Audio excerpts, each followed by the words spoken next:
کراہہ فی الدین کا مفہوم آج تک کسی نے وہ نہیں لیا جو اس دور کے لبرلز اس کا مفہوم لیتے ہیں، اور زبان زد عام کر دیا گیا۔ اور عام میں نے سنا ہے لوگ کہتے ہیں جی دین میں کوئی جبر نہیں، دین میں کوئی سختی نہیں، جو مرضی کرتا پھرے۔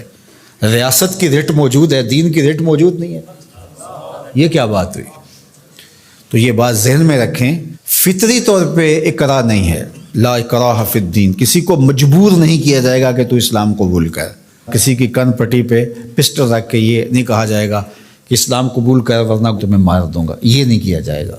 دوسرا یہ ہے کہ کوئی شخص اسلام لے آتا ہے تو پھر اس کا ہاتھ کٹنے لگے چوری کے بعد تو وہ کہے کہ نہیں میں نہیں اس کو مانتا، لا اکراہ فی الدین، دین کے اندر کوئی جبر نہیں ہے۔ بدکاری کے اوپر اس کو سنگسار کیا جانے لگے تو وہ کہے لا اکراہ فی الدین۔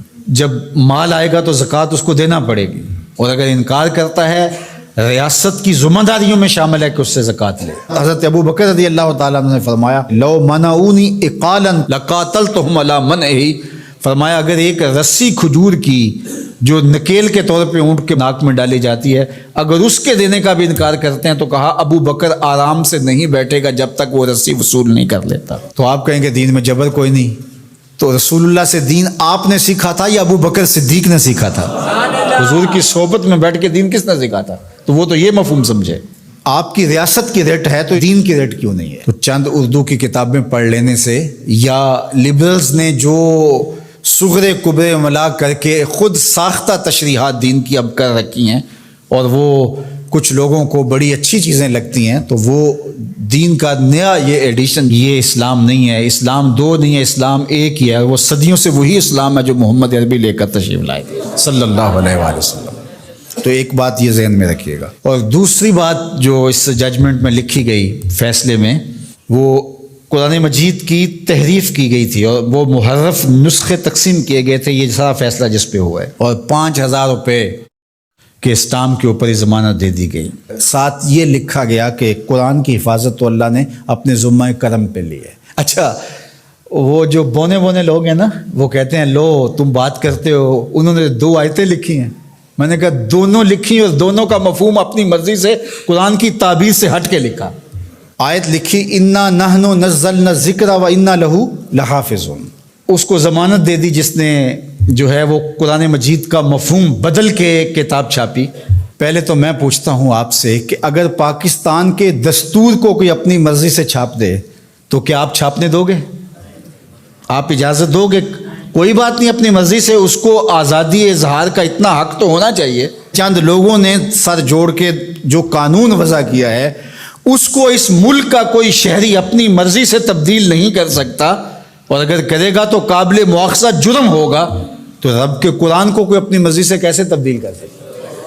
اور پھر یہ کہا جائے کہ اللہ نے قرآن کی حفاظت اپنے ذمہ لی ہے، آپ خواہ کی ٹینشن کیوں لے رہے ہیں؟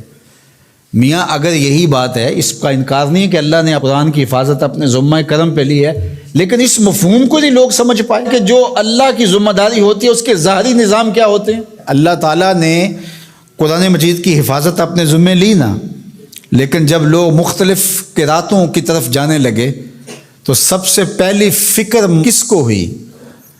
حضرت صدیق اکبر، حضرت عمر، حضرت عثمان غنی رضی اللہ تعالیٰ، انہوں نے قرآن جمع کیا نا۔ تو کیا یہ آیت انہوں نے نہیں پڑھی تھی؟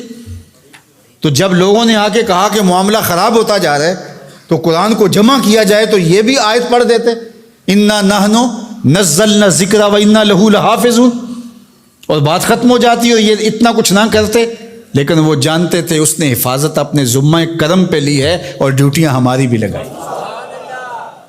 تو اللہ تعالیٰ جل شانہ کا نظام ہے، اور اس نظام کی ظاہری تنفیذ کے لیے ہوگا کچھ نہیں قرآن مجید کو، لیکن ہمارا امتحان ہے کہ تم نے کیا کیا۔